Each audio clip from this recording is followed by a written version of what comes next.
I have successfully finished my latest fine-tuning, and I'm now the proud owner of what is probably the best CodeGen LLM on Earth.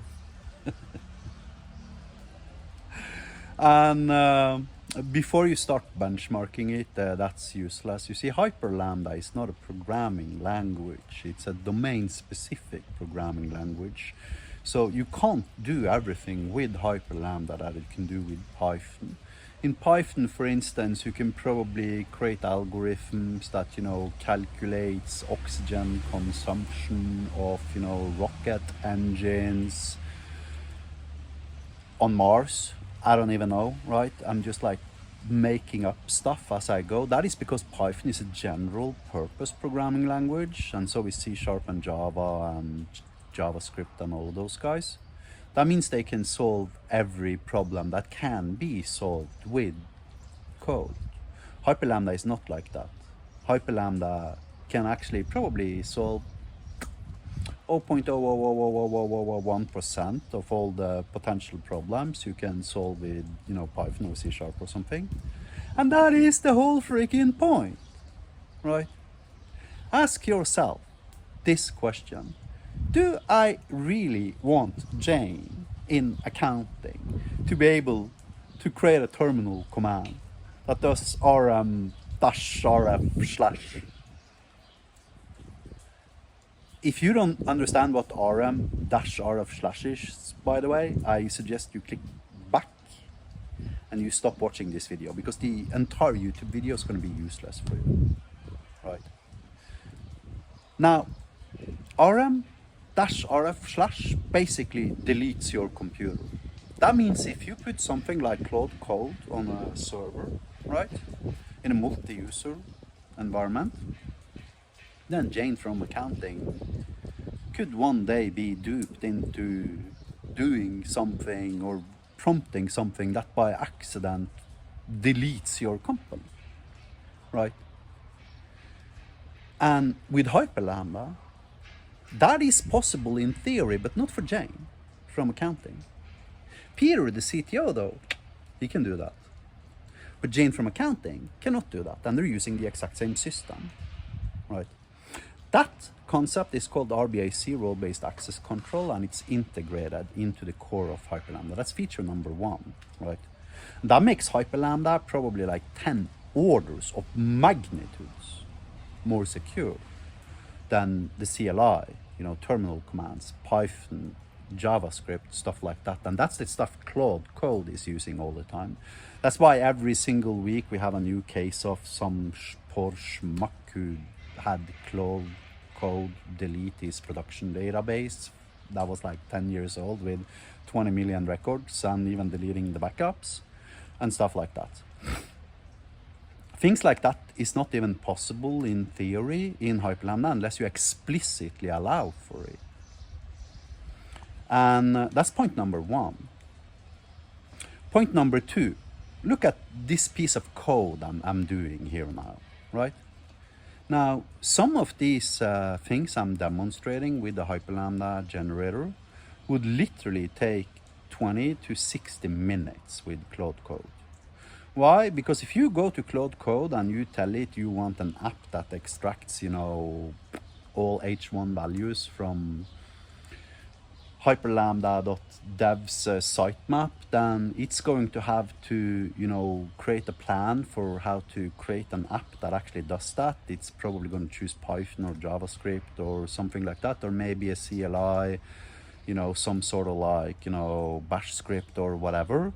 But if you tell it you want it to do that, then it's going to basically end up consuming probably, I don't even know, but if I'd guess, I'd say somewhere between 500,000 and 3 million tokens or something. My Hyperlambda does that for like 25 tokens, right? I mean 10 input and 15 output, right? So Claude Code for that specific use case, and a lot of other similar use cases. Another example is, hey, Claude Code, here's my connection string to my database. please figure out the average monthly earnings, right, in 2025. Okay, 20 to 60 minutes before Cloud Code is done, right? It needs to create code that connects to the database, right? It needs to verify that the code compiles. It needs to deploy the code somewhere, right? It needs to execute the code somewhere, and then needs to get the result somewhere. And then if it does a mistake or a fuck up, it needs to go back and reiterate and compile multiple times over and over again. Before you know the average revenue, monthly revenue in 2025, you've spent like $15 worth of tokens, right? I was using Codex partially to create this solution. Some days I had bills on Codex on tokens that were like 500 euros and shit like that, right? Now, if I could use, I can't use the Hyperlambda generator for that specific task, right? Because it's expecting C# code, because I was building a plugin to Magic, not Hyperlambda. I needed, C#. But the point is that it's not about how smart your LLM is. It's about how inexpensive it is. And if you think more is better, then okay, hire Elon Musk to do the dishes in your restaurant. What if you had a vacant, let's say you have a restaurant, a family business, right? And you need some boy to do the dishes, right? Now, how much do you think Elon Musk would ask you to do that job? I mean, at some point he'd probably do it.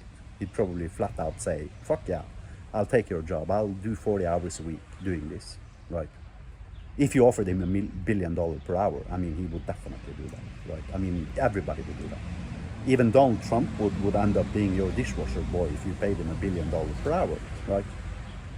And that's basically what you're doing with these LLMs. You're choosing the smartest dude in the room to do the dumbest fucking jobs that exist.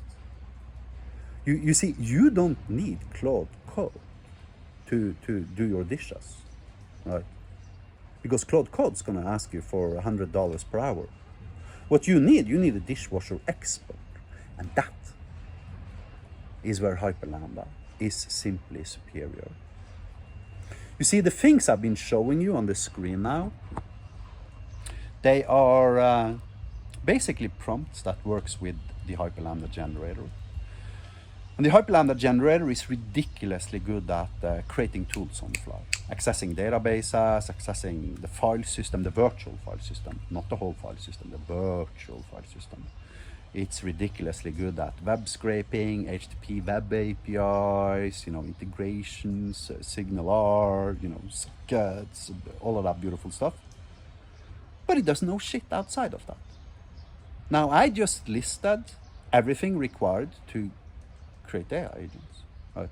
I mean, if you got, HTTP integrations capabilities, you got database capabilities, you got, basic logic, while, if, else, etc., for each, stuff like that, you can create any AI agent you wish, right? You can, I mean, 99.99% of every single AI agent ever delivered is basically a thin database wrapper or an HTTP web API wrapper or stuff like that.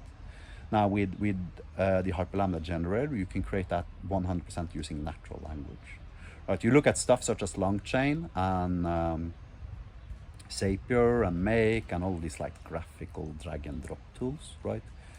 Do you want to drag and drop crap onto a surface and trying to logically make sense of it, or do you want to write natural language English into a prompt and just have the workflow automatically generated, right? You see, with Hyperlambda you can create fairly complex workflows, right, that completely replaces everything that stuff such as LangChain and N8N and Zapier and Make gives you. The only difference is that you're not spending 3 days dragging boxes around on some screen. You write the prompt, you click enter, and 5 seconds later you have an HTTP web API endpoint that you can integrate into your AI agents. And actually, that's the funny part too, because I'm not asking you to replace Claude Code or Codex or ChatGPT or any of that crap for that matter. Because this is an extra tool. This is just a tool, right? If you need Einstein AI, then use Einstein AI. But don't use that AI to wash the dishes, for God's sake, right? Have two AIs. Hyperlambda generator for simple throwaway tools, and then the super LLM for all the rest, right?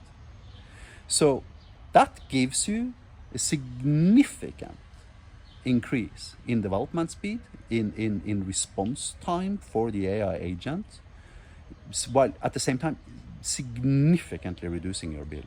I had this extreme example like a couple of weeks ago where I could illustrate using math and logic how ChatGPT in theory was 530,000 times more expensive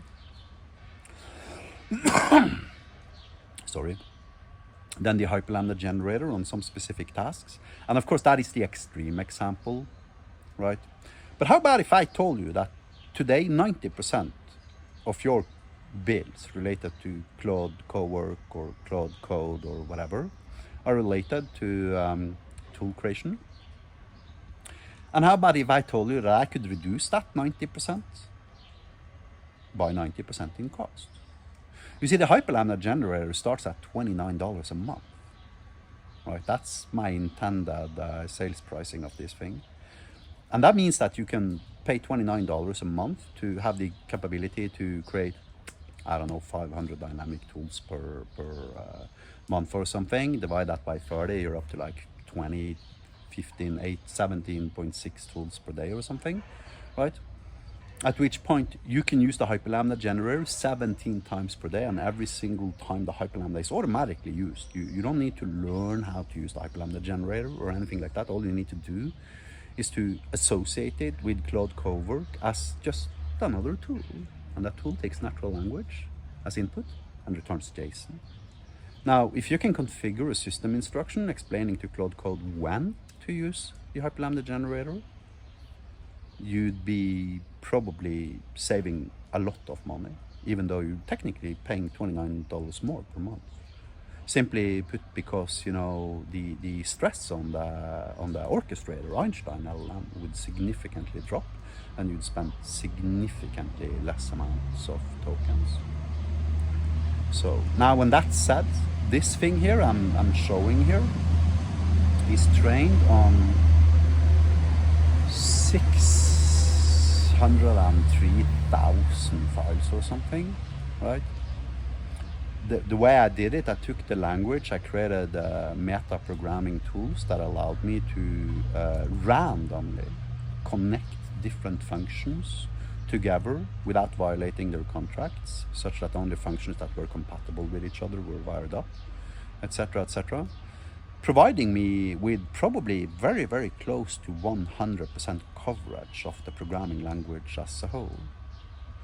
GPT 5.5 and, you know, even stuff such as Mythos and Opus 4.7 probably have a coverage of Python of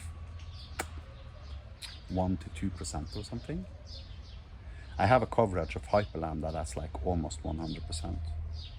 That means that my coverage on my programming language, even for a GPT 4.1 mini base model, is probably like 10 orders of magnitudes higher than OpenAI's ability to create training material for Python and JavaScript. And that's just pure math.